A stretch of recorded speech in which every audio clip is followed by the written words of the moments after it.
Good morning, children. Now we will study the elimination reactions. Before that, you will study about the substitution reaction, that is nucleophilic substitution reaction, and the mechanism of the nucleophilic substitution reaction. Now we will study the elimination reactions. And this is the structure of the haloalkane, the alpha carbon atom, this is beta carbon atom. And in the presence of the base, B stands for the base. So when in the presence of the base, there is the elimination of hydrogen and halogen.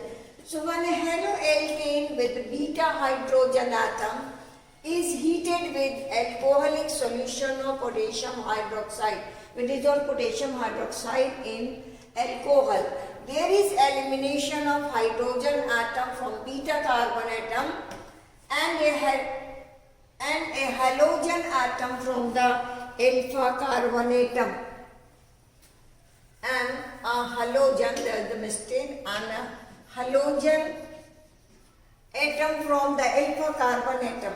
As a result, an alkene is formed, and this reaction is also called as dehydrohalogenation. Dehydrohalogenation. The meaning of D is the removal. So in this reaction there is a removal of hydrogen and halogen. So this reaction is called as dehydrohalogenation or beta elimination, because the hydrogen from the beta carbon atom is eliminated. So this reaction is either called as elimination reaction, it is also called as beta elimination, and it is also called as dehydrohalogenation. So there is a formation of an alkene. If there is possibility of formation of more than one alkene due to the availability of more than one beta hydrogen atom, usually an alkene is formed as a major product. This you can see here. In this, two alpha hydrogen atoms are present, one on this carbon atom and one on this carbon atom. So there is the possibility of dehydrohalogenation either from this carbon atom or from this carbon atom. When the hydrogen is removed from this carbon atom, then you will get but1ene, and when the hydrogen is removed from this beta carbon atom, then you will get the but2ene. So these form part of a pattern which observed by the Setzeff, and then this is called as Setzeff rule. So the elimination will take place according to Setzeff rule. And according to this rule, in dehydrohalogenation reactions, the preferred product is that alkene which has the greater number of alkyl groups attached to the doubly bonded carbon atom. So the preference of the alkene, both the alkenes will form, but the alkene which has more number of alkyl group or more substituted, then this alkene will be formed as the major product. Because you can see here, this is the double bonded carbon atom and it has only one alkyl group, that is ethyl group. But in the second part, there is the two methyl groups are there around this double bonded carbon atom. So according to Setzeff rule, this is called a Setzeff rule.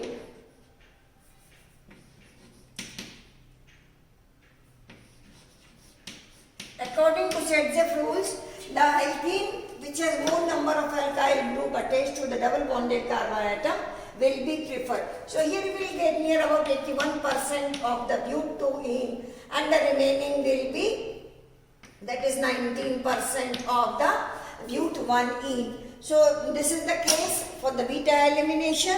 So when there may be the possibility of more than one alkene, so the alkene which has more number of alkyl group will be preferred. So in this way there is the elimination reaction. I am repeating, in the substitution, when you take potassium hydroxide in water, then there will be the nucleophilic substitution reaction, and you will get a product which is called an alcohol.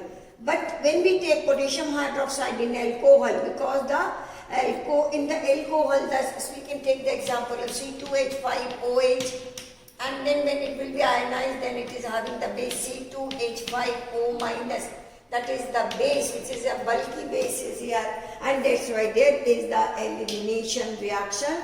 So the one molecule of hydrogen halide will be removed, and then you will get alkene. Here also you can see the beta elimination reaction. Reaction with metals.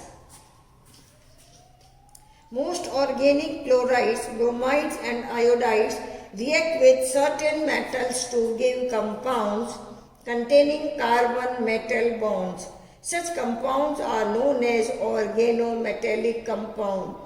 A compound in which the haloalkanes react with magnesium metal in the presence of dry ether, then they form the compound RMgX. Here R is for any alkyl group and X for chlorine, bromine and iodine. Now we can write here for taking the example methyl chloride plus magnesium in the presence of dry ether. Ether should be dry, no traces of water should be there, and then there is the formation of CH3, Mg and Cl. So its name is alkyl magnesium. The name of this compound is alkyl magnesium halide. Magnesium halide. And for this the compound is, we write in place of alkyl group like methyl, magnesium and chloride. So we can write here, when the haloalkane reacts with the magnesium metal in the presence of dry ether, they form alkyl magnesium halide, and then we can write with the CH3 MgCl, then we can write it may be chlorobenzene Cl plus Mg in the presence of dry ether. It forms phenyl magnesium chloride MgCl. So in this way, there is the formation, and these reagents are called as Grignard reagent. This alkyl magnesium halide is called as Grignard's reagent, and that is a very important compound for the synthesis of many organic compounds. So this is the reaction with the metals. And next we have the Wurtz reaction that you have to study. The next is the Wurtz reaction. And that is a reaction with the sodium metal. This is the reaction with the sodium metal.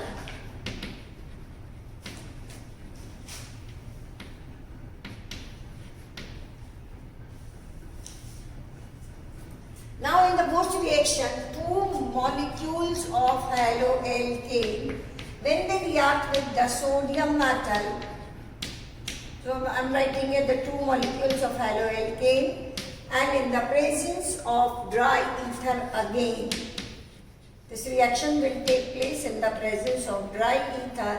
Then the molecule of sodium chloride will be removed from here, and then you will get higher alkane RR, and then you will get alkane here, but this alkane will be higher because there is the addition of two alkyl groups here, and then we will get sodium chloride. So this reaction is called a Wurtz reaction. So in the Wurtz reaction, when haloalkane reacts with the sodium metal in the presence of dry ether, then they form higher alkane with the release of sodium chloride. So where we can take the same alkyl group or maybe the different alkyl group.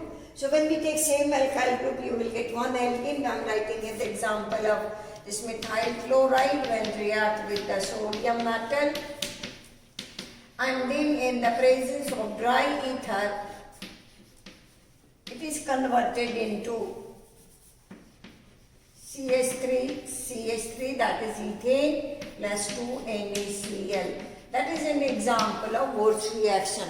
So now the reaction of the alkane is completed, then we will study about the reaction of haloarenes. For this,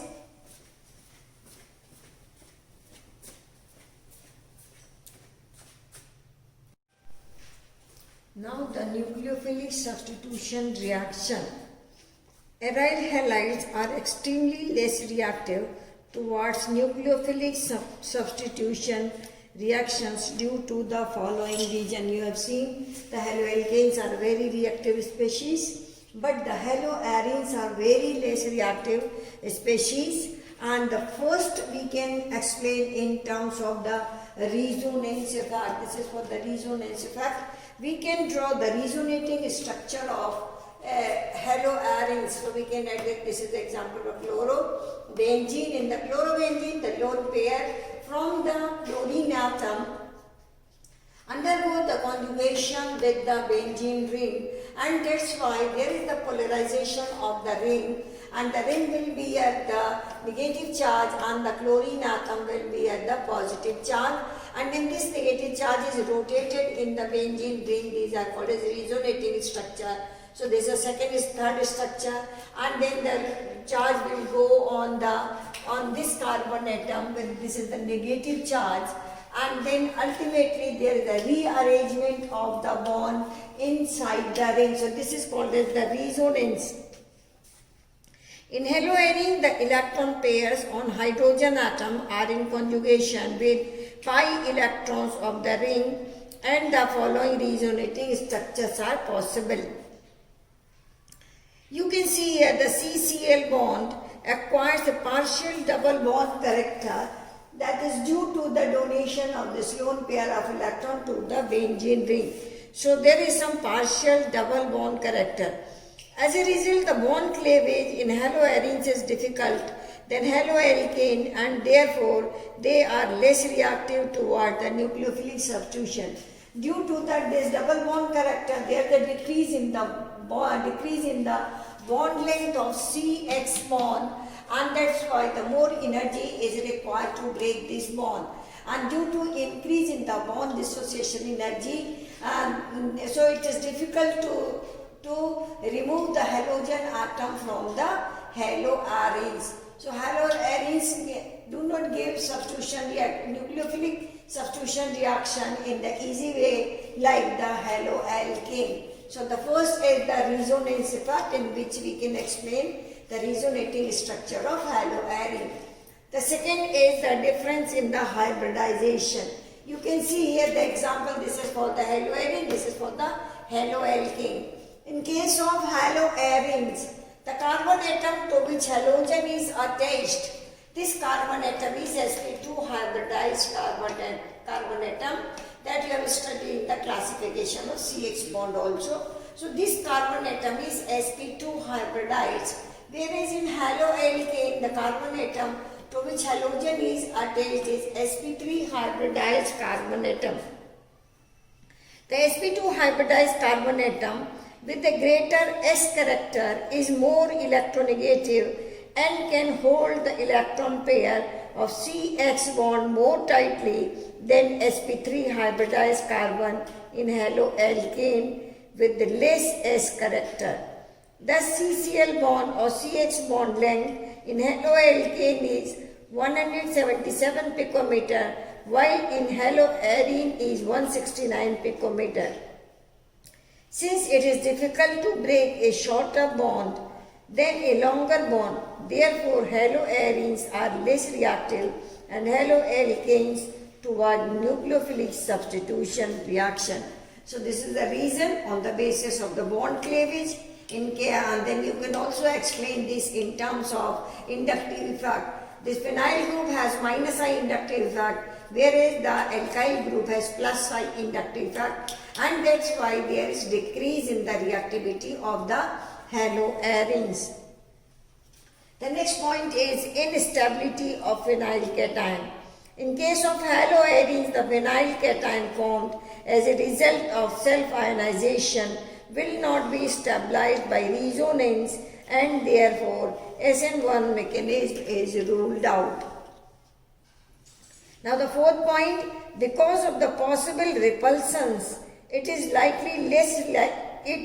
likely for the electron-rich nucleophile to approach electron-rich arenes, because on the benzene ring there is a delocalization of the pi electron cloud over and below the benzene ring, and that's why when the nucleophile approaches to the benzene ring there is a repulsion due to the negative charge, and that's why the nucleophile cannot be attached to it.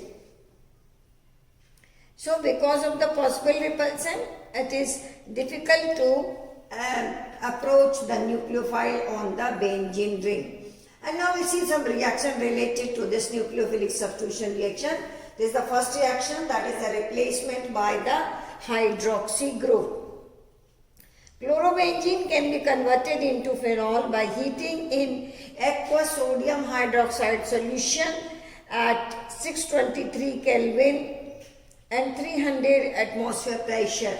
The bond is a strong bond, that's why the more drastic conditions are required. So when chlorobenzene reacts with sodium hydroxide, the temperature required is 623 Kelvin and the pressure is 300 atmospheric pressure, then the chlorobenzene will be converted into the phenol and sodium chloride. Now the nucleophilic substitution can be facilitated by the substitution by the presence of the nitro group, and that is the presence of an electron withdrawing group at ortho and para position increases the reactivity of haloarenes for the nucleophilic substitution reaction. So when these electrons lie, this is one example for electron withdrawing group. Nitro group is electron withdrawing group, and when it is present in the benzene ring, that increases the reactivity of nucleophilic substitution reaction. So when para-nitrochlorobenzene react with sodium hydroxide, then the temperature is reduced to 443 Kelvin and then it is converted into para-nitrophenol. When there are two nitro groups are present at ortho and para position, this is ortho and para dinitrochlorobenzene, then the temperature is only 368 and then the halogen group, that it will give nucleophilic substitution easily. Now when there are three nitro groups, that is 2, 4 and 6 trinitrochlorobenzene, then when by just only warming it can be converted into 2,4,6 trinitrophenol. This effect is most pronounced at the ortho and para position. However, no effect on the reactivity of haloarenes is observed in the presence of electron withdrawing group at meta position. And that is, you can see there the charge only comes on the ortho and para position. That's why the effect is only for the ortho and para position. Now we will study the electrophilic substitution reactions. The electrophilic substitution is the property of the benzene ring. Haloarenes undergo the usual electrophilic reactions of benzene rings such as halogenation, nitration, sulfonation and Friedel-Crafts reaction.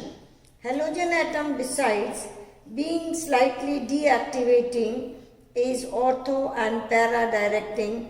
Therefore, further substitution occurs at ortho and para positions with respect to the halogen atom. You have seen in the resonating structure, the negative charge develops at ortho position, para position and again at the ortho position. So ortho and para position of the benzene are the point of high electron density, and that's why the electrophile will attack on ortho and para position. And the ortho and para directing influence of halogen atom can be explained on the basis of the resonating structure. Now, due to resonance, the electron density increases more at ortho and para position than at meta position. The halogen atom, because of its minus I effect, has some tendency to withdraw electrons from the benzene ring. As a result, the ring gets somewhat deactivated as in haloarenes, deactivated as compared to benzene, and hence the electrophilic substitution reactions in haloarenes occur slowly and require more drastic conditions as compared to those in benzene, and this is due to the presence of halogen group and which has the minus I inductive effect. Now we'll study this electrophilic substitution reaction. The first is the halogenation reaction. In the halogenation reaction, we treat the haloarenes chlorobenzene with chlorine in the presence of FeCl3 or AlCl3 or iron, that is the electrophilic substitution. Then it will form ortho and para dichlorobenzene because the halogen group is ortho para directing group, and you have seen the high electron density at ortho and para position. So the substitution will take place at ortho and para position. Now the second is nitration. For the nitration of chlorobenzene, we need the mixture of concentrated nitric acid and concentrated sulfuric acid. This mixture is called as nitrating mixture. So when chlorobenzene is treated with the nitrating mixture or with concentrated sulfuric acid and nitric acid, then it forms orthonitrochlorobenzene and paranitrochlorobenzene. And the third is sulfonation. And the sulfonation we introduce the sulfonic acid group. So chlorobenzene when treated or heated with concentrated sulfuric acid, then it forms orthochlorobenzene sulfonic acid. Here the priority for the sulfonic acid group, and that's why we say we will get orthochlorobenzene sulfonic acid and parachlorobenzene sulfonic acid. Then we'll see the Friedel-Crafts reaction. And there are two types of Friedel-Crafts reaction. One is alkylation and other is acylation. The first in alkylation, there is the introduction of the alkyl group in the benzene ring.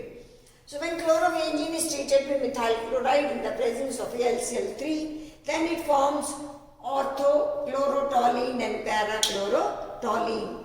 Or you can say orthomethylchlorobenzene or paramethylchlorobenzene. We can also name this toluene. The next is the acylation. The RCO group is called as acyl group. When we write this CH3CO group, then it is called as acetyl group.